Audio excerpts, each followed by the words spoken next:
les tiro, muy importante, antropología es una materia que la tenés que hablar. Es una materia súper charlable que entre compañeros, justamente nuestra carrera es súper importante que los temas que tenemos los charlemos entre nosotros, como para poder también ir entendiendo y tomando también conceptos de los demás. Porque, por ejemplo, ya me imagino que todos cursaron. O sea, ahí Jacqueline puso que recién terminó la unidad 1, genial. ¿Alguien más quiere compartir su experiencia o hasta qué unidad está más o menos? Si necesitan reforzar cosas o eso, o si no, arranco de cero y vamos charlando más que nada lo que vendrían a ser los conceptos más importantes, digamos. Pero tuve que hacerlo yo sola de esa unidad. Ah, o sea, la diste sola, básicamente, por el tema de los paros y demás. Claro, estamos creo que todos más o menos en la misma. Bueno, yo estoy en segundo, pero también muchas materias me pasó parecido, por eso, bueno, nos parece súper importante como agrupación de la facultad para acompañar a los estudiantes y también poder dar una mano desde el lado de lo que podemos. De cero a mí me vendría genial, buenísimo. Sí, vamos a hacerlo de cero, pero nada. Ahora, como más introduciendo al tema de antropología en sí, después de haber dado la intro, tercer texto de la unidad 1 y no la entiendo. Buenísimo, Alejandro, ahora lo vamos a dar todo, así que quédate tranquilo. Me parece, gracias chicos por también compartir sus experiencias, porque por ahí si me escuchan hablar a mí sola no tiene mucho sentido. Está bueno que intercambiemos y también en algún momento, si se puede, poder hacer alguno presencial. No sé si les coparía, más que nada para vernos las caras. No sé si se escucha bien o se me ve bien. Cualquier cosa me avisan o si voy muy rápido. Pero bueno, nada. Al fin y al cabo somos todos estudiantes y estamos todos ayudándonos entre nosotros. Así que bueno, acá tengo a mano el programa. No sé si ustedes tienen claro qué textos entran en la unidad 1. Es el de Chiri. Son 3 textos, ¿no? Que tienen en la unidad 1. Y son 3 textos bastante introductivos, digamos, a lo que vendría a ser la antropología. Porque más que nada, por ejemplo, el texto de Chiriguini, ¿lo leyeron? ¿Saben de cuál les estoy hablando?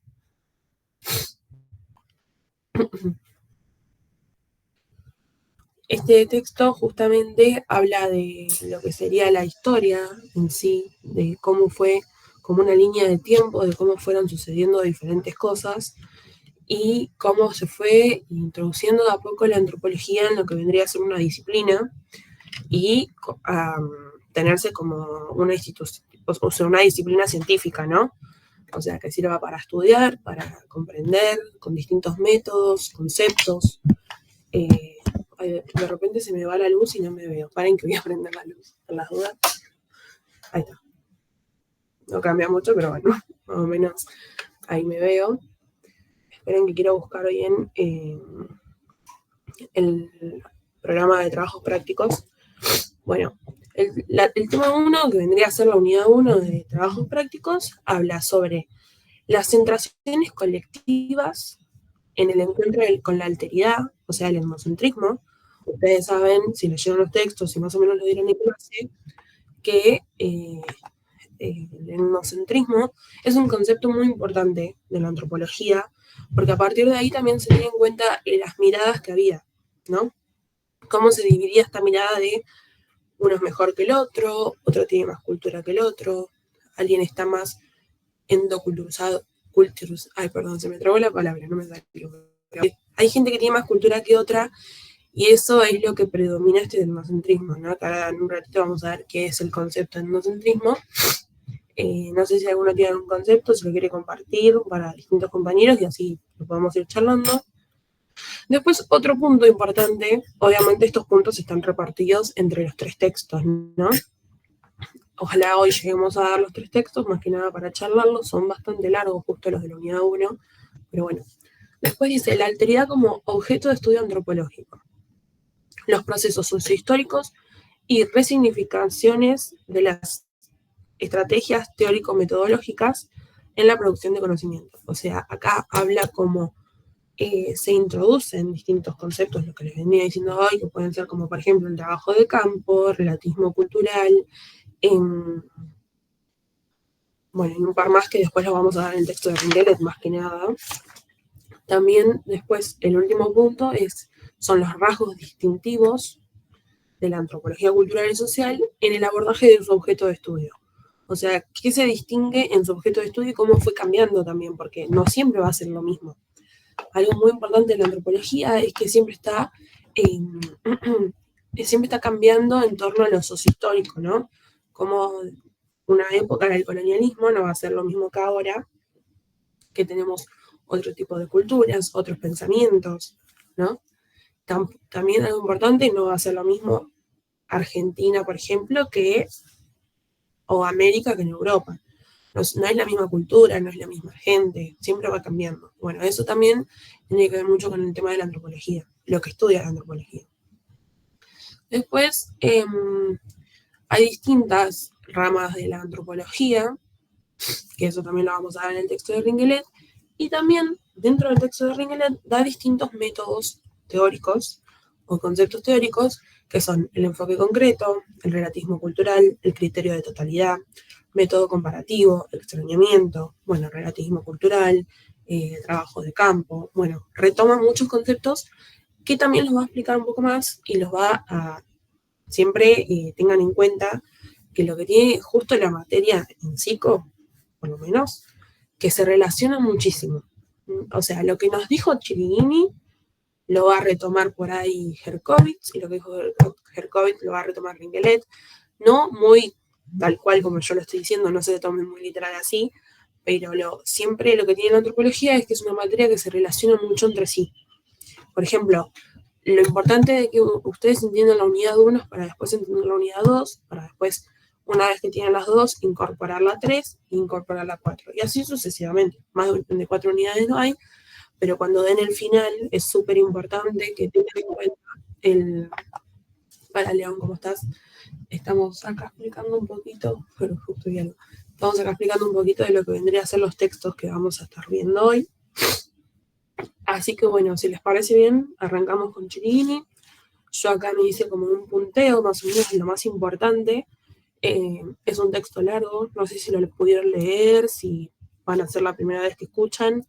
Está todo válido acá, no estamos para decir, uy, lo leíste, sino que para poder explicar y recuperar conceptos. Así que si me quieren compartir eso, si leyeron, si no entendieron Chiriguini, si lo que sea.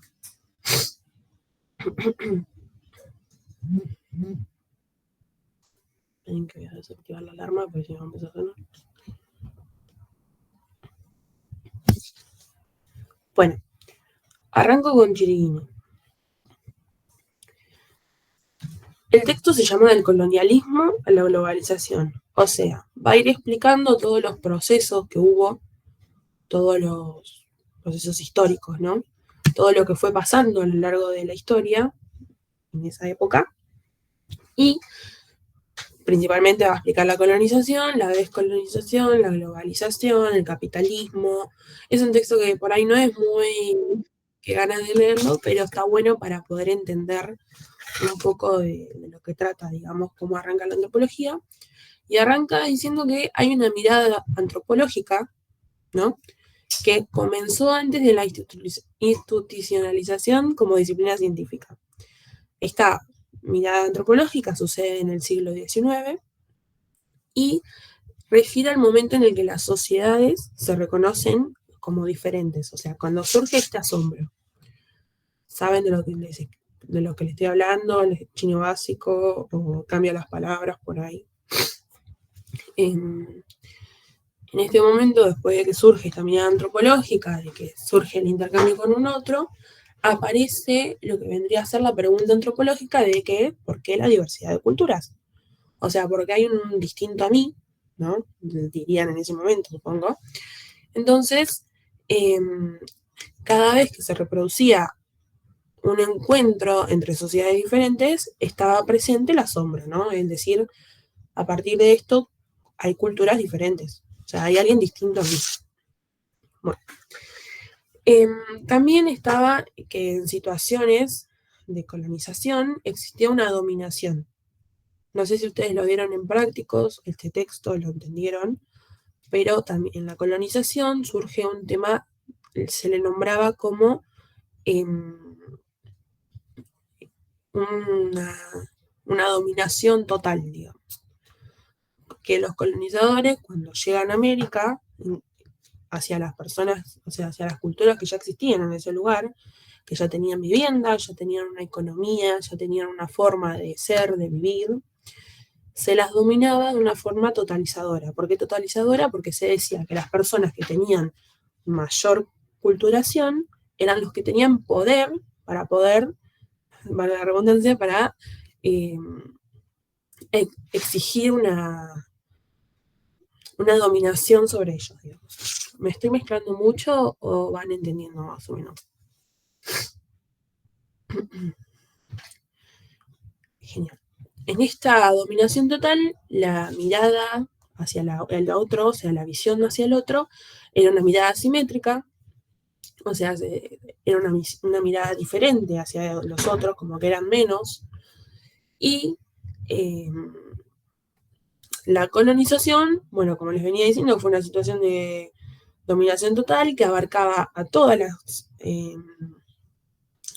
dimensiones, ya digamos lo material, lo político, lo administrativo, lo ideológico, y para los colonizadores esta situación era una misión civilizadora. O sea, ¿qué le decimos civilizadora?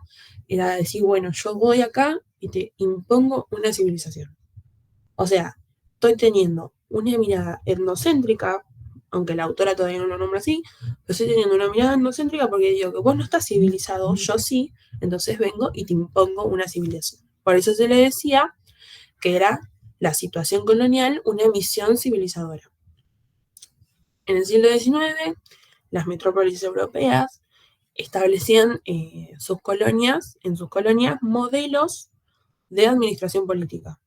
Había un gobierno directo y un gobierno indirecto. Gran Bretaña, por ejemplo, adopta este modelo indirecto y este modelo indirecto era una dominación fundamentalmente económica y llevaba a una relación colonial basada en el distanciamiento. O sea, en el distanciamiento, o sea, el otro. En otra parte, por ejemplo, Francia estaba ejerciendo un dominio económico, militar, político directo, y las áreas hacia estas áreas colonizadas, ¿no? Entonces, para ordenarnos un poquito la idea hasta acá, es que surge una mirada antropológica a partir de un encuentro con otro. Obviamente, el que colonizó fue el que tenía el poder, el que tenía distintas herramientas mayores a las que ya tenían los demás. Entonces, por eso imponen esta visión civilizadora de decir, bueno, yo tengo más que vos, te impongo esto de que yo quiero que seas así, de tal manera. Esto, obviamente, no tomen tal cual las palabras, porque es una forma para explicarles que entiendan más que nada lo que voy. Siempre agárrense al texto y lo que dicen sus profes, porque es lo más importante. Yo estoy acá más que nada como para que puedan poner más en el habla lo que son los conceptos más diariamente. Y, bueno, volviendo al otro, estaban estos de Gran Bretaña y Francia que adoptan dos modelos distintos, un modelo indirecto y otro indirecto. Básicamente el indirecto es me hago el que no te estoy haciendo nada, igualmente te estoy imponiendo cosas. Y el método directo era más a lo físico, a lo puntual, o sea, a lo político directo, a lo militar. ¿Por qué sería militar? Porque básicamente ejercían fuerza sobre los demás. Entonces ahí se daba este intercambio directo. Después de ya más o menos poner en palabras estas dos formas de dominación, de gobierno más que nada, o sea, esta forma de dominación política, lo que ellos tomaban eran que estos dos modos eran una justificación para la misión civilizadora desde estas perspectivas que tenían. O sea, como que estaba bien teniendo distintos modos. Después, a partir de esto, como ya sabemos que estábamos hablando de la colonización, de que tenían formas de dominación, existe una forma particular de dominar, o sea que había tres métodos cuando se llega, y es que en este momento, cuando llegan a América, cuando colonizan, se divide en dos partes, ¿no? Están los primitivos y los civilizados, el superior y el inferior, el europeo y el no europeo. Esto por ahí tienen idea más o menos a lo que me refiero, pero es básicamente el que tiene poder, el que no tiene poder, el que está más civilizado, el que no está tan civilizado, el que, por ejemplo, primitivos y civilizados, se les decía primitivos a los pueblos originarios, a los que estaban con sus propias culturas, que creían en dioses diferentes, que tenían alimentación, economía totalmente diferente a la que venían de Europa, porque por más que sea económicamente, por ejemplo, diferente, siempre es importante la cultura propia que tiene cada uno, ¿no? No hay que desvalorizar, digamos, la cultura del otro, digamos, por así decirlo. Volviendo a la forma particular de dominar, había tres métodos. Uno era el que la violencia directa, consciente, o el enfrentamiento con un otro, que esto daba lugar al exterminio de pueblos enteros, ¿no? Porque, por ejemplo, le podemos decir que es un genocidio, digamos, por el tema de que si vos vas con armas, por ejemplo, ¿no? Los pueblos originarios en ese momento no tenían armas, digamos, o tenían armas de defensa propia, pero no eran armas de fuego. Bueno, los europeos tenían distintas herramientas, digamos, las cuales los demás no tenían forma de defenderse. No había posibilidad. Entonces, bueno, un método, una forma de dominación era esta la violencia directa, y después también estaba la eliminación indirecta o inconsciente. ¿Por qué se la llama indirecta o inconsciente? Porque es, por ejemplo, introducir enfermedades eh, en poblaciones que no tenían capacidad, por ejemplo, de medicamentos para ese tipo de enfermedades, ¿no? O sea, van entendiendo más o menos de lo que les voy hablando, no se entiende o no están entendiendo por las dudas, porque por ahí yo voy muy rápido y por las dudas.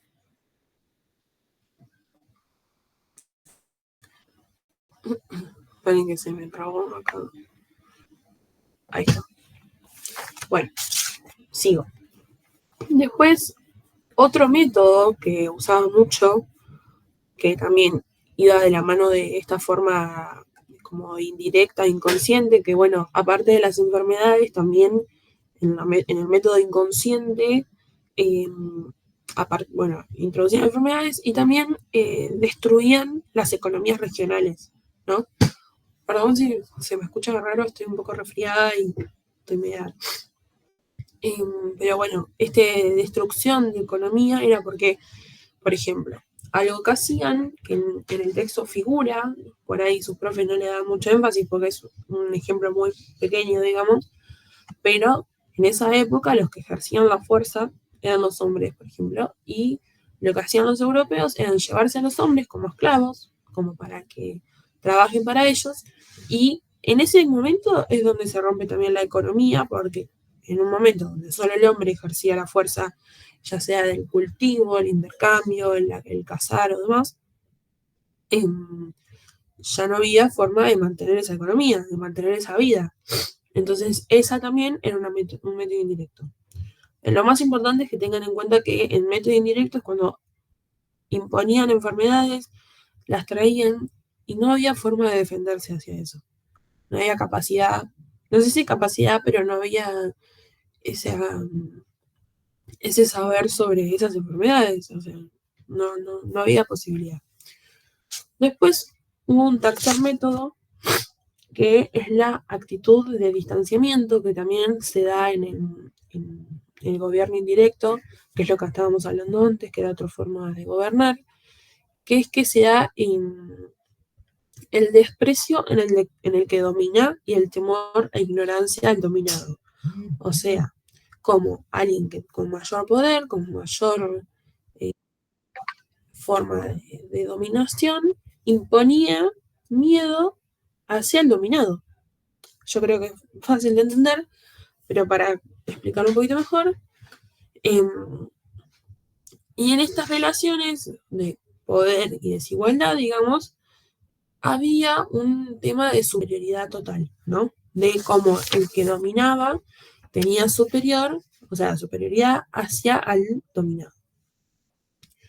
Después de hablar del tema de dominaciones y demás, están las etapas de la expansión, ¿no? De la colonización a la globalización, y es, por ejemplo, cuando arranca el sistema capitalista. Más o menos, ¿leyeron esto en el texto? ¿Lo vieron en clase o cosas así? Perdón,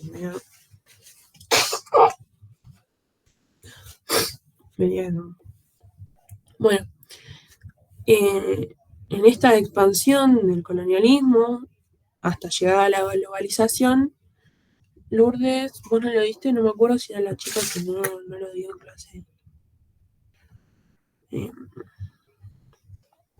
Vos no lo diste porque no diste unidad 1 o porque todavía no dieron este texto, o dieron otra cosa del texto. Porque algo importante puede ser es que los profes no todos den lo mismo, ¿no?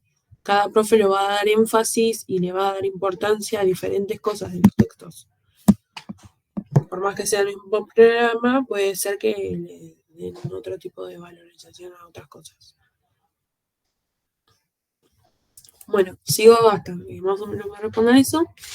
Tuvimos problemas con la profesora, lo dio como dado. Ok, bueno. ¿Vas entendiendo entonces más o menos? Porque eso, si no lo pudiste dar, es súper importante que lo entiendas. Cualquier cosa me pueden consultar también por privado, por mensaje, cualquier cosa.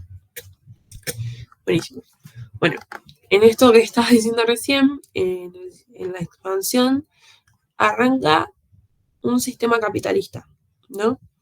El sistema capitalista surge en el siglo XV en Europa y se expande a todas partes del mundo, ¿no? Eso ya más o menos lo sabemos, lo hemos dado de chicos. Y en todos los lugares a los que se expandió, se transformaron en un mercado satélite de una metrópoli. O sea, más que nada eran el mercado reproductor de alguien que tenía todo el poder hacia estos lugares. El capitalismo se divide en etapas, ¿no? Que corresponden a diferentes cambios tecnológicos, por ejemplo, que tuvieron efectos en la producción y en el trabajo. Y estos cambios a la vez también facilitaron la expansión de los países europeos a todo el mundo. O sea, básicamente surge el capitalismo en Europa, a partir de ahí se va expandiendo a distintos lugares, en los cuales eran como los reproductores de la metrópoli. En el primer momento se da los inicios del proceso colonial, que bueno, como dijimos hoy, se dividieron al siglo XV. El primer momento se lo toma como el descubrimiento, entre comillas, de América, y los otros que es del siglo XV al siglo XVIII. Bueno, son los inicios del proceso colonial, se da en el siglo XV. Esta etapa se llama capitalismo mercantil, y lo que hace es promover como valores universales y etnocéntricos. Acá nos está introduciendo un poco lo que vendría a ser el concepto de etnocentrismo. ¿Por qué? Porque en lo que está diciendo es que promueve valores universales y etnocéntricos. O sea, dice que todo lo que yo valoro lo van a tener que valorar todos. Lo que yo tengo es mejor que lo tuyo. Y ahí estamos hablando de lo que vendría a ser el concepto de etnocentrismo. Bueno, a partir de esto hay tres acontecimientos importantes, digamos, fundamentales, que es las monarquías absolutas y el surgimiento del Estado moderno, el Renacimiento y el fenomenal crecimiento económico. O sea, como a partir de esto van surgiendo diferentes cosas en la monarquía, en los lugares que tenían poder, a partir de la colonización. Este proceso se lo caracterizó en su momento porque era la actividad económica basada como en una fase capitalista, que se da en el descubrimiento de América, ¿no? Y a partir de la situación económica, Europa sufre cambios significativos, porque, por ejemplo, no va a seguir siendo igual a partir de que existe y se surge un sistema capitalista, ¿no? puede disparar para arriba, uno puede disparar para abajo. En este caso Europa siempre le disparó bien, digamos. Y el mayor impacto que tuvo fue la creación del imperio colonial. O sea, una organización política, económica, como también ideológica, que sería limitada por otras potencias. O sea, que no solo sea en Europa, sino que también hay que ver cómo es el intercambio entre las otras potencias que hay. La situación colonial de América va adquiriendo distintas características como la expropiación de tierras indígenas, digamos, que era una economía basada en un monocultivo y la explotación. Acá lo que vamos a introducir, no sé si en el colegio dieron alguna vez el triángulo de Europa, América y África. Acá yo lo tengo anotado porque es importante. Puede ser una que no le van a preguntar, explícame el triángulo que surge en... No, no se lo van a preguntar así, pero puede ser un tema de cómo fue, cómo era el mecanismo económico que tenían. Y bueno, surge esto de que estaba la expropiación de tierras y la economía se basaba en este monocultivo y se establecieron propiedades como la hacienda y se incorporó la mano de obra esclava. O sea, acá surge el tema de cómo se llevan a la gente y la utilizan para la esclavitud. Se desplegó el comercio triangular, que es lo que les estaba explicando recién, y una división internacional del trabajo. O sea, ya no era solo en Europa, sino que se movió a diferentes continentes, diferentes potencias, y ahí es como también se va en el camino de la globalización, o sea, a lo global, a todo el mundo. Este comercio triangular se basaba en que África, ¿no?, mandaba esclavos desde América, América mandaba minerales y comestibles a Europa, y Europa mandaba manufactura, o sea, ¿cómo explicarles? Bueno, los trabajos que hacían la gente que le esclavizaban, lo mandaba a África y a América. O sea, Europa como potencia y América y África eran los que mandaban las posibilidades para que Europa después pueda mandar esa fabricación. ¿Hasta ahí se va entendiendo más o menos?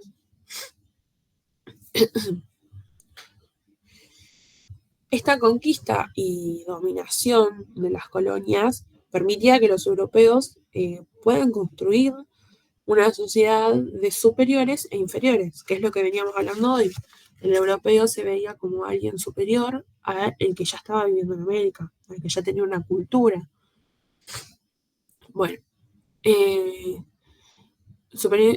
o sea, el mundo colonizado se divide en salvajes y civilizados, que es lo que veníamos hablando hoy, primitivos y civilizados, siempre como el pueblo, los pueblos originarios le decían salvajes, primitivos, no culturizados, o sea, un montón de cosas, de adjetivos, digamos, que los minimizaban adelante de ellos, ¿no? O sea, el europeo era mejor que el que estaba en América, ¿no? Por así decirlo. Después se los llama así como salvajes y civilizados, y está esta diversidad cultural, ¿no?, que se encuentra en América, eran simplemente pueblos, ¿no? Se los tenía así como unos pueblos que había ahí. Estos pueblos americanos aprovecharon lo que les resultaba favorable de la cultura ajena como elementos o prácticas que también hacían la permanencia de ciertas prácticas tradicionales. O sea, tomaban esta cultura que se le imponía, pero siempre manteniendo la propia. Bueno, a partir de esto, este fue el primer momento, que es básicamente cuando surge la colonización, se da el tema de la primera economía, el primer sistema capitalista en Europa, que después se intenta pasar a las distintas potencias, o sea, es el proceso de la globalización. Así que nada, hasta ahora si no entendieron algo, momento para preguntarme y cualquier cosa, si no sigo, así llegamos bien con el tiempo, con las dudas. Genial. Bueno, después está el segundo momento, que es del siglo XIX al siglo XX, que es el colonialismo y la antropología científica. En esta segunda etapa o fase del sistema capitalista, de la etapa capitalista, se da en inicios del maquinismo en el 1800 hasta los años posteriores a la Segunda Guerra Mundial, caracterizada por la persistencia de esta economía internacionalizada, y a fines del siglo XIX distintos países no fueron influenciados por Europa, o sea, distintas potencias no se unieron a este sistema capitalista, fueron denominadas como economías mundo, ¿no? Como que cada economía tenía la propia. Después en el siglo XIX se crea esta economía única, ¿no? Que logra conectar a los países industrializados entre sí con todo el mundo, ¿no? Y esta consecuencia trae esta economía única trae como consecuencia la revolución industrial, que se comienza a clasificar a las sociedades como atrasados o adelantados, o sea, lo mismo que veníamos haciendo, hay primitivos civilizados, el que tiene más, el que tiene menos, el que tiene una cultura mejor supuesta que la mía, y se tomaba como parámetro para decir si eras una sociedad atrasada o adelantada a partir de el tema de lo tecnológico y lo material. O sea, dependiendo de la tecnología y materiales que vos tenías, que vos adquirías de tu propia cultura, era lo que eras, ¿no? Un tipo de caracterización a las personas por lo que tenían, ¿no? Algo importante también es el capitalismo industrial, que se logra una economía basada en la industria, básicamente. Las naciones que llegaron a esta etapa fueron en el siglo XIX y XX, que se las considera como grandes potencias, las cuales eran Inglaterra, Francia, Alemania y después de un tiempo Estados Unidos. Es más o menos como sabemos que hay potencias mundiales, las cuales siempre se mantuvieron así. Entonces, bueno, a fines del siglo XIX en Europa se produce una crisis económica que es por la disminución en la tasa de ganancia, ¿no? O sea, todo va alrededor de lo económico cultural. O sea, es lo que les decía hoy, la antropología va estudiando, acá todavía no se llama en sí, pero la antropología se va basando en lo sociohistórico, ¿no? En lo que va pasando en el momento, en lo que pasó antes, cómo se puede mejorar y así. Hubo una reestructuración profunda del sistema capitalista y trajo al imperialismo, ¿no? Que esta era una nueva manera de dominar y era como la unificación de un único sistema económico social a cargo de las grandes potencias. O sea, el que era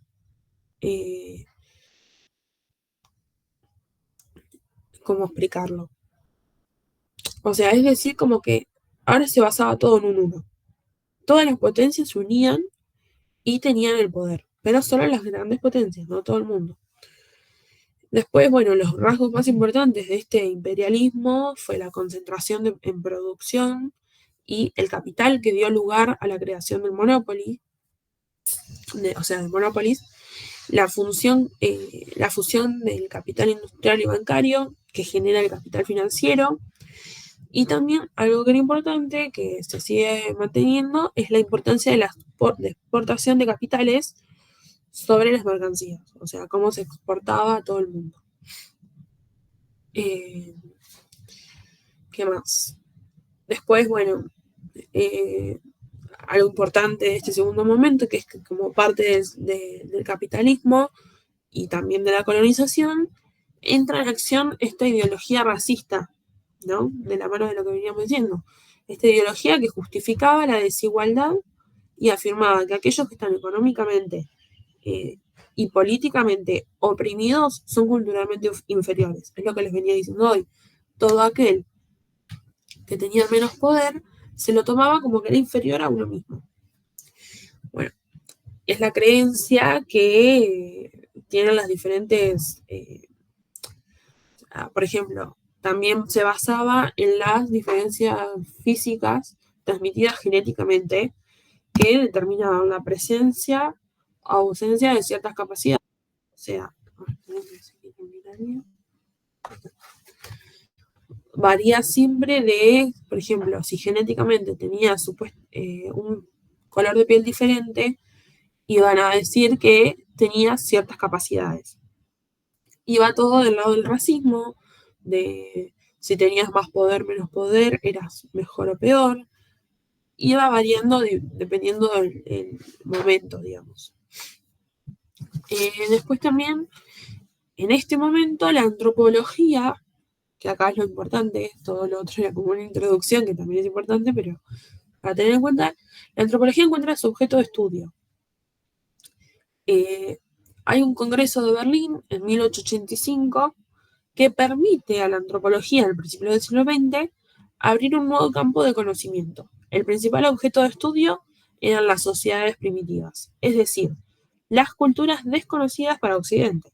Porque, a ver, decirle sociedades primitivas a alguien que no conoces simplemente porque es menor, no sabes quién es, no sabes cómo es, se los decía a las que este objeto de estudio se les decía sociedades primitivas porque eran las culturas desconocidas.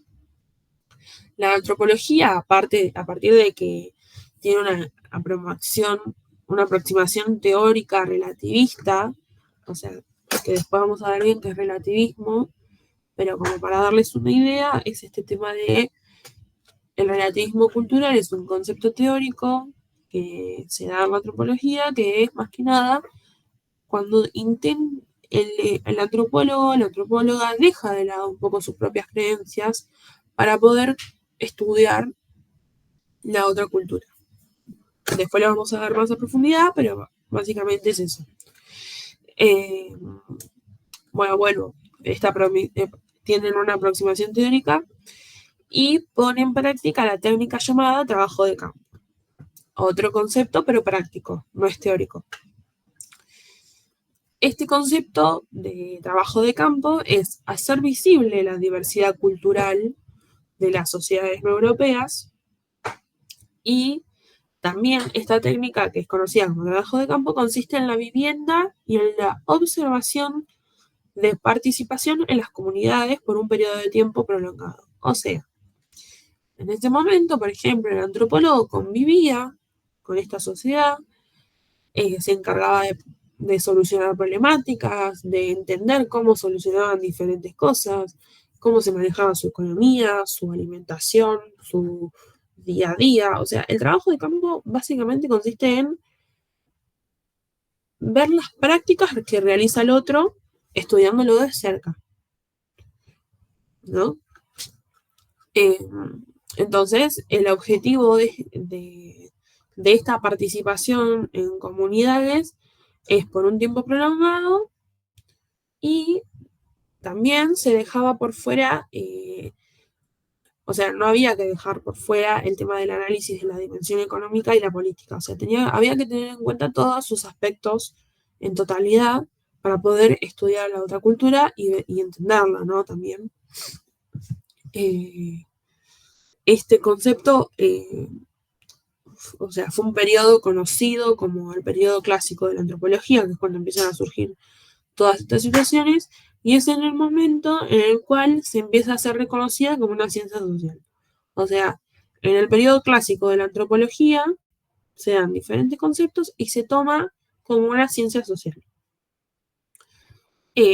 Después arranca la descolonización y la antropología, que es súper importante porque en la colonización se despierta en muchos pueblos dominados la necesidad de su liberación, ¿no? Porque ya llega un punto que quieren la liberación de su pueblo y empiezan a luchar de diferentes maneras, en diferentes momentos, para descolonizarse. el más antiguo movimiento que se ve fue el Congreso Nacional Indio, se llamaba así, fundado en 1885 y que también surge hasta hoy en día. Bueno, voy a terminar de explicar este texto, que me quedan 15 minutitos, lo más rápido que pueda, y después seguimos con los otros dos. Bueno, a partir de se llevan a cabo también resistencias violentas, distintas formas de revolución, de decir, bueno, yo no quiero estar más colonizado, yo quiero obtener mi pueblo, mi cultura, no quiero estar más bajo de alguien con poder, en este caso los europeos, y a partir de esto, el proceso de descolonización política se inicia en la independencia de la India y culminó a fines del 50, principios del 70. Esta culminación tuvo una consecuencia, que fue la desaparición de grandes imperios coloniales en términos territoriales, ¿no? Que el mundo queda nuevamente dividido por todos los países desarrollados y por el tercer mundo, que estos siguen dependiendo de los otros países. Bueno, ahí ya casi terminó. Esta forma nueva de relacionarse se la denomina como neocolonialismo, no sé si lo escucharon, si más o menos entienden, que consistía en mantener la influencia económica y el dominio político indirecto, que es lo que hablábamos hoy, el tema de como decir, bueno, yo voy haciendo cosas muy levemente, pero también te saco tu cultura, te destruyo la economía, te impongo ideas políticas, creencias y demás. A partir de todo esto, de que surge la descolonización, el neocolonialismo, de nuevo se vuelve a dividir todo, la antropología reflexiona sobre su propia práctica y en pleno proceso de descolonización, la antropología comienza a hacer una mirada crítica hacia su quehacer profesional, ¿no? Primero, para la antropología, la descolonización fue el descubrimiento de la situación colonial y del subdesarrollo económico de los pueblos, ¿no? En este nuevo contexto, sería después de lo colonial, los antropólogos van a estudiar a los pueblos más transformados por el imperialismo, reconociendo que la colonización como una dominación y no como un encuentro entre pueblos. O sea, ¿qué hace la antropología? Da noción de lo que realmente pasó, empieza a estudiar de manera de decir, bueno, estas personas eran de una manera y a partir de que surge el colonialismo, distintas formas de dominación y un montón de cosas más, que fue todo lo que veníamos hablando, ya se tiene en cuenta que no fue un encuentro entre culturas, sino que fue una dominación. Fue una dominación de alguien que tenía poder hacia una persona la cual tenía una forma distinta de vida. Algo importante también es que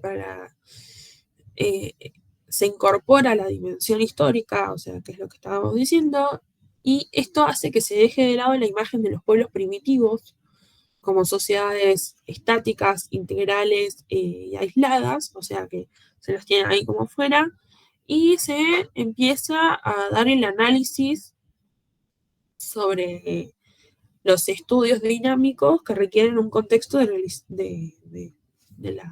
lo social actual, ¿no? O sea, se empieza a estudiar a las diferentes culturas dependiendo del contexto histórico actual, digamos, en ese momento. Después, la historicidad y el conflicto son las nuevas variables que intervienen en los estudios de la antropología. O sea, cómo a partir de la distinta historia que tienen, los conflictos que fueron surgiendo, van interviniendo en los estudios antropológicos.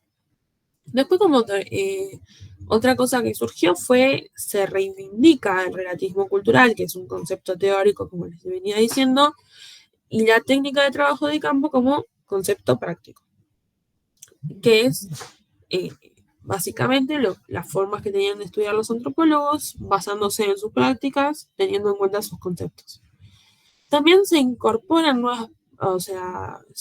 se incorporan las propias sociedades como objeto de estudio, O sea, el objeto de estudio principal de la antropología son estas sociedades y los antropólogos continúan estudiando a las sociedades no occidentales y otros comienzan a estudiar sus propias sociedades, o sea, sus propias etnias.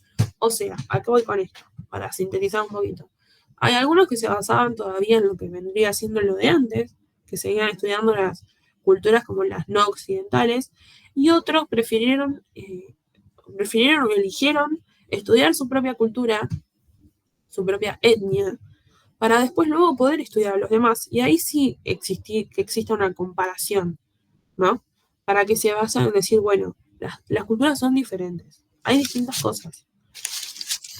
Y ahí digamos que termina el segundo momento y ya cuando quedan 10 minutos, bueno, llego.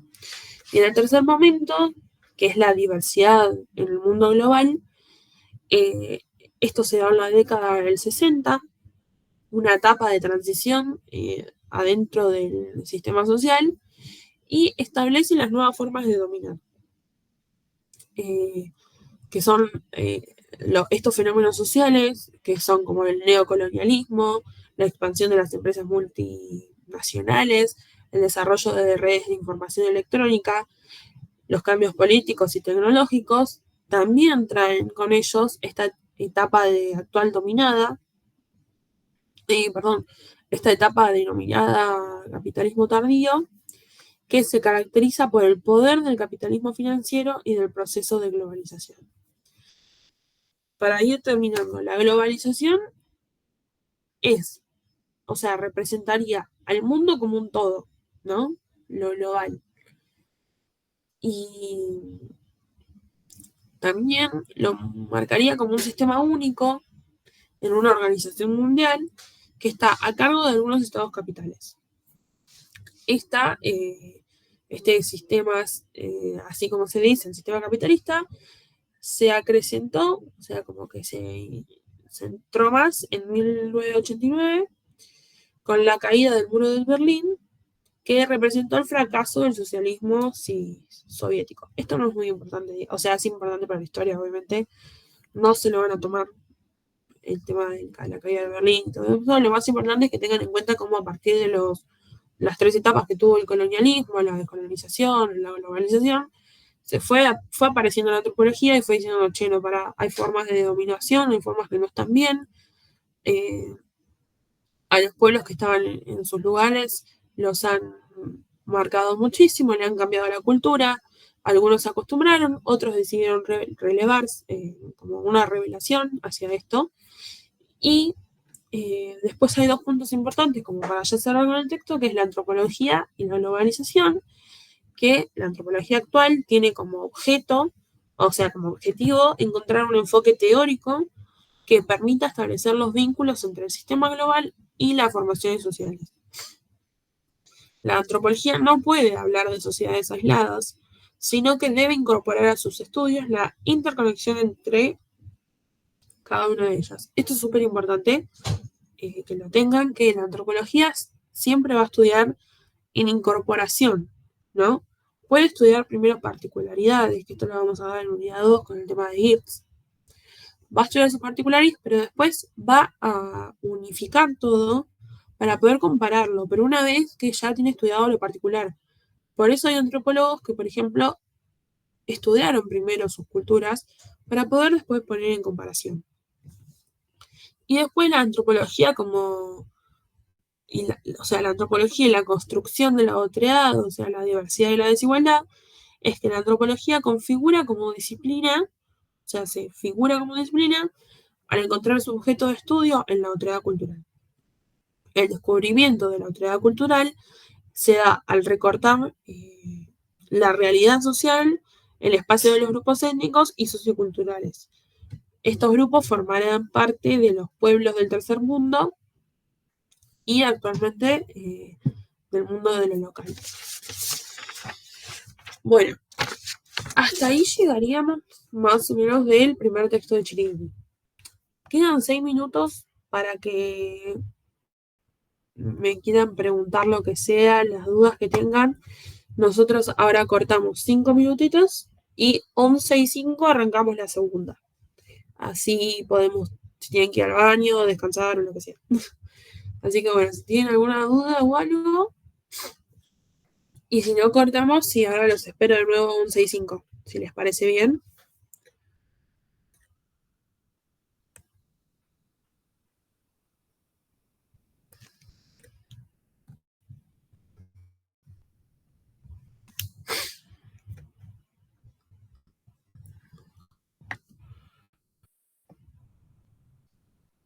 Bueno, nos vemos entonces en un ratito.